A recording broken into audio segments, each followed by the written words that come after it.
කියලා දෙන්න. හරි අපි ගිය සතියේ බේසික් දේවල් ටිකක් කතා කරලා කොඩ්ස් කියන්නේ මොනවද, පේජ් එකක් කියන්නේ මොනවද කියලා. අද මම කියලා දෙන්නම් ඔයාලට කොහොමද මේ HTML page එකක් save කරන්නේ, ඒක බලාගන්නේ කොහොමද, ඒකේ තියෙන දේවල් අපි use කරන්න ඕනේ කොහොමද කියලා. හරි. ඒතර අපි පළවෙනිම දේ තමයි අපි අද ඉගෙන ගන්න යන්නේ කොහොමද page එකක් හරියට අපි save කරගන්නේ කියන එක. හරි. ඒක කරගන්න යනකොට අපිට මෙහෙම දේවල් කිහිපයක් තියෙනවා. එකක් අපි මේ page එක run කරන්න යන්නේ server එකක් through නෙමෙයි. මොකද්ද මේ server එකක් through නෙමෙයි කියලා කියන්නේ? මම කියලා දුන්නා මතකද එදා? මතක ඇති නේද? මතක නැති කියන්නේ අපි client server කියලා architecture එකක් තියෙනවා. request එකක් කරනවා. ඒකට response එකක් කරනවා. එතකොට අපිට පුළුවන් ඇත්තටම මේ client server architecture කියන එක අපි මේ local computer ඇතුළේම හදාගන්න. හරි? ඒ කියන්නේ local computer ඇතුළේම server එකක් දුවනවා. client විදියට අපි මේ වෙද්දි web browser එක පාවිච්චි කරනවා. එතකොට මම මේ web browser එක හරහා කරන request එක local එක ඇතුළේම මේ server එකට එනවා. local එක ඇතුළේම server එකෙන් අපි web browser එකට එනවා. ඔක තමයි local server එකක් ඇතුළේ වෙන process එක. client server දෙකම local server එකක් local computer අපේ computer එකට run කරනවා. අපි එහෙම නැතුව indirect අපි file එක browse කරලා just file එක browse කරලා අපි browser එක පාවිච්චි කරලා ඒ location එකට ගිහිල්ලා බලන්න. එතකොට ඇත්තටම මෙහෙම client server process එකක් වෙන්නේ නැහැ. මොකද කරන්නේ? browser එක අර source code එක interpret කරලා අපිට එන්න. එච්චර තමයි කරන්නේ. එහෙනම් අපි දැන් අද කරන්න යන්නේ කොහොමද මේ interpret කරලා මේක බලාගන්න කියන එක තමයි අපි කරන්න යන්නේ. ඉතින් ඔයාලා notepad එක සාමාන්‍ය මේ recommend කරනවා කට්ටිය notepad එක පාවිච්චි කරන්න කියලා. මම නම් කියන්නේ notepad++ වත් පාවිච්චි කරන්න. මොකද අපි AI තාක්ෂණය පාවිච්චි කරන කාලේ නේ. ඒ හින්දා notepad++ නැත්තම් මේක install කරගන්න download කරගන්න පුළුවන් ඔයාලට. මේක net එක search කරලා මේක install කරගන්න. install කරගෙන මේක පාවිච්චි කරන්න පටන් ගන්න. අපි HTML කරනවා. අඩුම මීටරි ඕන තරම් designing tool තියෙනවා. හරි? එතකොට දැන් මම මෙන්න පළවෙනි කෝඩ් එක ලියන්නම්. ඇත්තට මම පළවෙනි කෝඩ් එක ඔක්කොම ලියන්නේ නැහැ manual. මම ඒකට කෝඩ් එකක් copy කරලා ගන්නම්. ඒක ගොඩක් ලේසි ඔයාලට. මොකද මම මෙතන උගන්වන්නේ නැහැ. මම ඔක්කොම type කර ඉන්න කිව්වොත් මේකේ චුට්ටක් වෙලා යනවා. හරි? ඒ හින්දා මම ගන්නම් පොඩි කෝඩ් එකක් ඔයාලට. එහෙනම් මම HTML මේ basic structure එක ගත්තා. මම අරන් මේක මෙතන paste කරගන්නවා. දැන් paste කරගත්තාම ඔයාලට පේනවා ඇති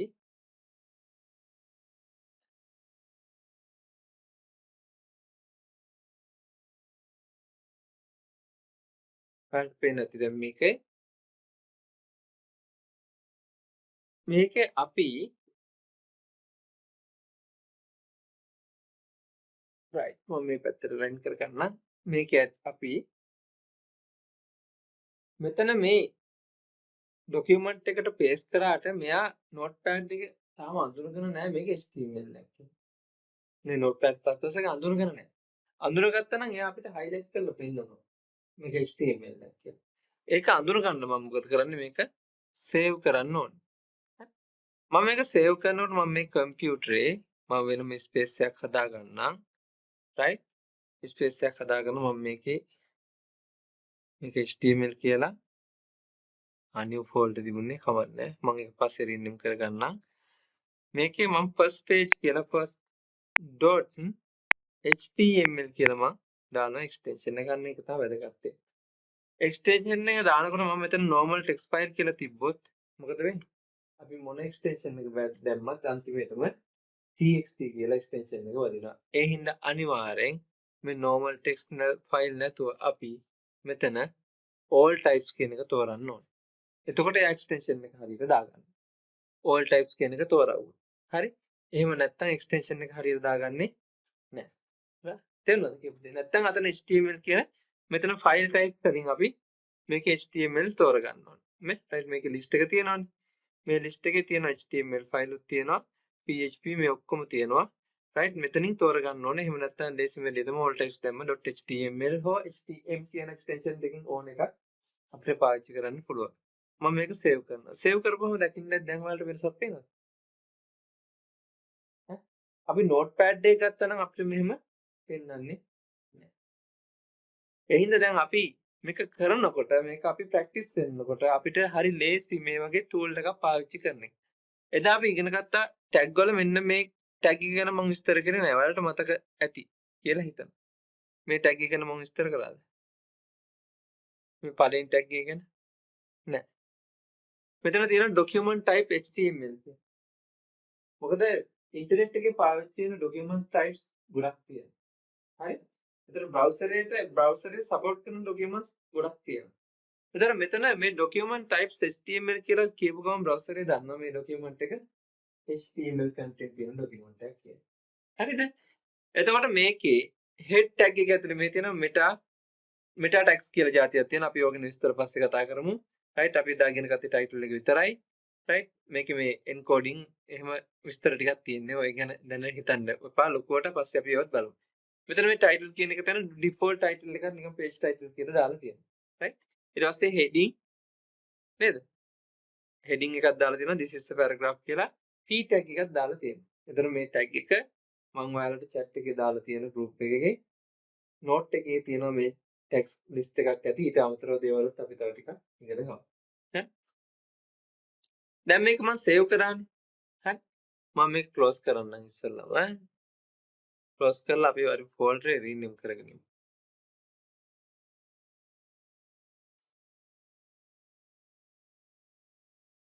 මේක අපි දාගමු 2026 13 HTML කියලා. right දැන් ඔයාලට පේනවා ඇති එක කියලා එකක් තියෙනවා. නේද? එක කියලා ෆයිල් එකක් වෙනවා. මේ එක කියන ෆයිල් එක මොකක්ද? අපි කලින් මේ සේව් කරපු ෆයිල් එක. මම මේක ඩබල් ක්ලික් කරොත් මෙයා අහලා මොකෙන්ද ඕපන් කරන්න කියලා මම Chrome එකකින් always ඕපන් කරන්න කියලා දෙන්න. right දැන් ඔන්න Chrome එකකින් always ඕපන් කරා. එතකොට පේනවද? අපි අර ලියපු එක heading this is the paragraph කියන එක දැන් පේනවා. දැන් මේකේ පේනවද අර ටෙක්ස්ට් ටික? මේ ටෙක්ස්ට් ටික පේනවද?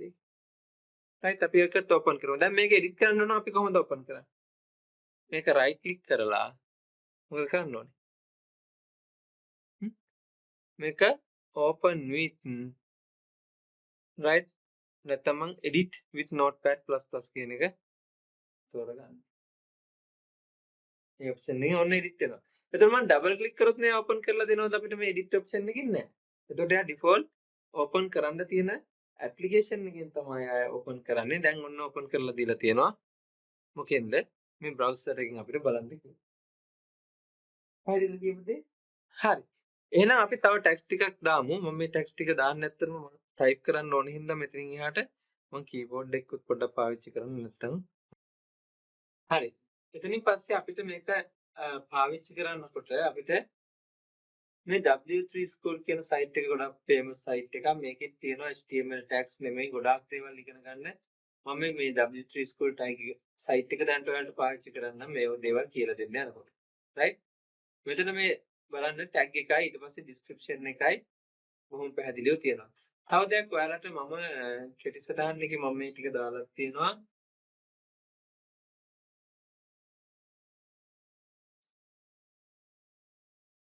right මේකේ ඔයාලා lessons වලට ගිහිල්ලා මේකේ grade 13 පාඩම grade 13 වල ICT right මෙතන දැනටම සිංහල ටික තමයි දාලා තියෙන්නේ. තන්වි වෙබ් පිටුවක් සැලසුම් සඳහා සුදුසු HTML tags කියන පාඩමක් දාලා තියෙනවා. right මේකෙදි මම මේ tags ගොඩක් ඔයගොල්ලන්ට ඉන්ට්‍රොඩියුස් කරලා දීලා තියෙනවා. හරි? right මේකේ මේ ටික තියෙනවා. මේකේ ડોකියුමන්ට් එකක් විදිහට තියෙන නිසා ඔයගොල්ලන්ට අර නෝට් එක විදිහට මේක පාවිච්චි කරන්න පුළුවන් වෙයි.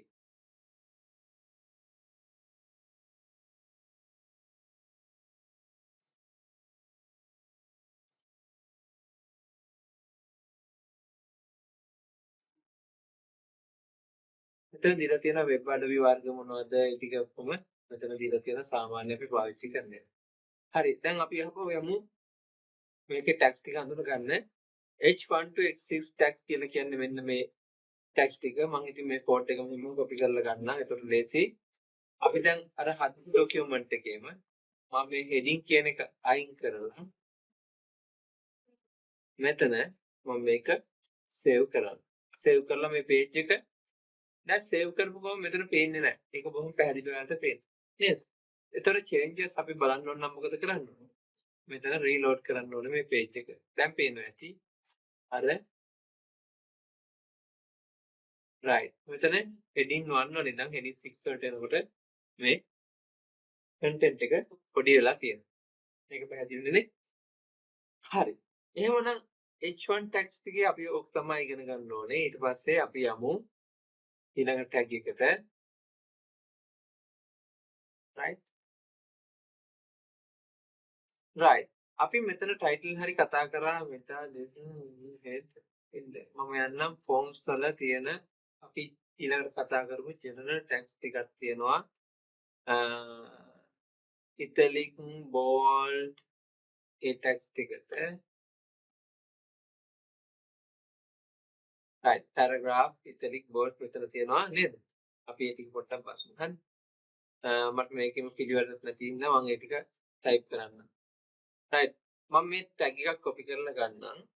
මම මේ tag එක copy කරලා අරගෙන මම මේක මෙයටින් දාන්නම්. ඊටු අපි කතා කරන්න ඕන tag එක. right. මම මේක H6 කියන එක අයින් කරලා මම ඉස්සෙල්ලාම පාවිච්චි කරනවා මේකට V කියන tag එක. V tag එක. මම ඊට පස්සේ මේ V tag එක මෙතනින් close කරලා දානවා. right.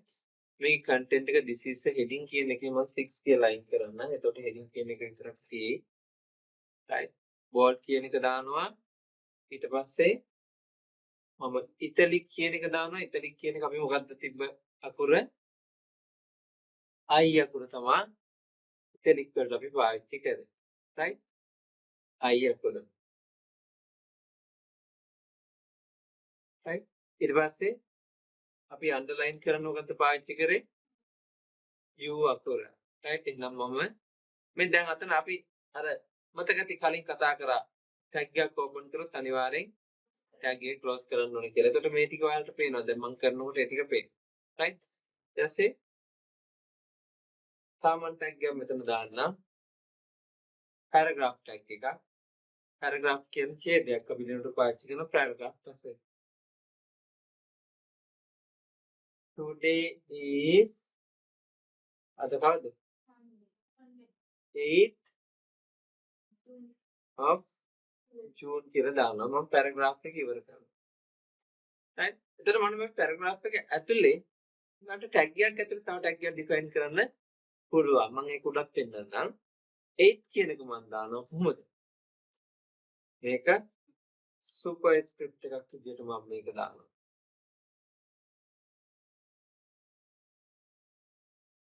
මේක මම මෙතනින් close කරනවා. right. ඒ වගේම මම මෙතන තව වැඩක් කරන්නම්. මේ bolt එක ඇතුලේ මම this is කියන එක මේක is කියන එක මේ italic එක ඇතුලේ මම bold කරනවා.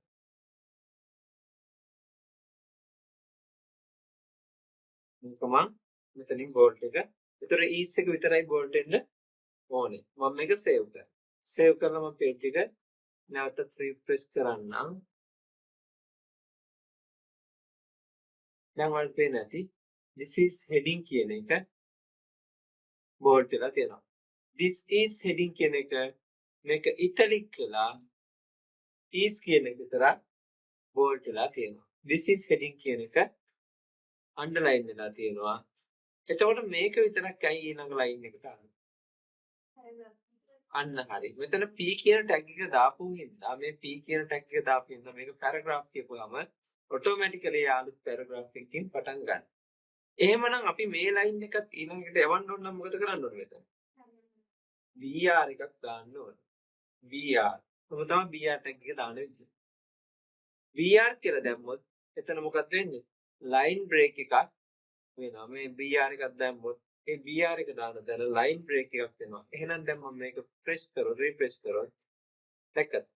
line break එක උනේ හින්දා ඒක අලුත් line එකකට ගිහින් තමයි පටන් ගන්න. නේද? හරි. එහෙමනම් මෙතන අපි තව දෙයක් බලමු. මම මේ පැරග්‍රාෆ් ටැග් එක හරි මම ඒක ටයිප් කරන්නම්.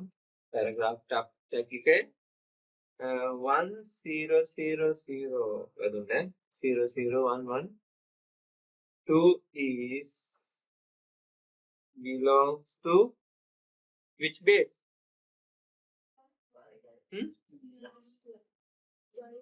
Binary number, right? මෙතන 2 කියන එක මොකද කරන්න ඕනේ මම එහෙනම්? subscript එකක් විදියට දාන්න ඕනේ. මේක subscript කරපුවාම subscript එකක් විදියට දාපුවාම මේක අපිට හරි විදියට පේනවා. right මම මෙතන මාක් හරි පුංචි වැරද්දක් කරා පුළුවන් නම් කියන්න. මේකේ වැරද්දක් කරාම පුළුවන් නම් කියන්න කවුරුටක් ගන්න. අන්න හරි very good. paragraph එක මම මෙතන close කරේ නෑ. මම මේ paragraph එක close කරා නම් මේ tag එක මෙතන තියෙන්න ඕනේ. මේක close කරේ නෑ කියලා හෝ බලන්න මෙතන දැන් close කරා කියලා මට මෙතන වෙනසක් පෙන්වන්නේ නෑ. නමුත් ඒක syntax එක ගත්තොත් එහෙම ඒක වැරදි. ඒ හින්දා ඒක අනිවාර්යෙන් close කරන සමහර ඒවා browser එකේ පෙන්වන්නේ නෑ වැරදි තුනා කියලා. නමුත් අපි ඒක හරියට කරන්න ඒක අපි දැනගන්න ඕනේ. තේරුණාද? right. එතකොට මේ තමයි අපි මේ tags පාවිච්චි කරලා මේ කරේ. right. HTML tags ගත්තාම හරි මේකේ මොන හරි අපහසුතාවයන් තියෙනවා නම් ඉස්සෙල්ලා මම කියලා දුන්නේ කියන්න බලන්න. දැන් අපි HTML tag එකක් ගත්තාම HTML tag කියන opening tag එක. ඒ කියන්නේ මෙන්න මේකට තමයි අපි කියන්නේ. මේ left angle bracket එකට තමයි opening tag එක කියලා කියන්නේ. right. එතන මේ tag එකක් කියලා කිව්වම සම්පූර්ණ මේකම තමයි මේ tag එක. හරි මේකම tag. එතන මේ tag එකට තියෙන tag name එක. හරිද? ඒක tag name එක තමයි මේක නම් tag එකේ නම තමයි P කියන එක paragraph එක. right? එතකොට tag එක close tag එක වෙන්නේ මේක. right? මම මේ highlight කරලා බෙදලා එක මේක තමයි close tag එක. attribute කියලා කියන්නේ මේ tag එක ඇතුලේ තියෙනවා. මේවා attributes. right? එතන මේක අපිට ගන්න පුළුවන් right? මේ class කියලා තියෙන එක attribute එකක්. දැන් ඊට පස්සේ තියෙන්න පුළුවන් මේක එක options තියෙන්න පුළුවන්. ඒවා එක එක වෙනස් වෙනවා. ඒ වගේම මේවට values තියෙනවා. හරි? attributes වල තියෙනවා attribute එකේ නමක් තියෙනවා. ඊට පස්සේ මේකේ operator එකක් තියෙනවා. දැන් මේ class එක කියන්නේ attribute එකක්. මේක සමානයි මෙතන text එකක්. right? එතකොට මේ operator කියලා කියන්නේ මේ සමාන කිරීම නකුත් attribute value එක තමයි text එක. අන්න ඒ විදිහට අපිට මේ content එක වෙන් කරන්න පුළුවන් right? එතකොට opening tag එකක් තියෙනවා. opening tag එකක් තියෙනවා. right? මේක මොකද්ද සම්පූර්ණ එලිමන්ට් එක ගැන මම මේ කතා කරන්නේ. opening tag එකක් තියෙනවා. attributes තියෙනවා. right? ඊට පස්සේ content. ඒ content කියන්නේ මේකේ content එක වෙන්නේ මොකක්ද? මෙන්න මේක තමයි content එක ඇත්තම. hello words right? ඒතර ඒක තමයි අපිට නේද අපිට මේකේ පේන්නේ. right? ඒක තමයි අපිට user පේන්නේ. right? closing tag එක කියලා කිව්වොත් මේ සම්පූර්ණ මේ closing tag එක. right? එතකොට මම අර කිව්වේ මෙතන අපි close කරන්න මේක කියලා නේද? අපි මේ closing tag එක තමයි මේක තියෙන්නේ. එතකොට මේ closing tag එක කියලා කියන්නේ මේක. right?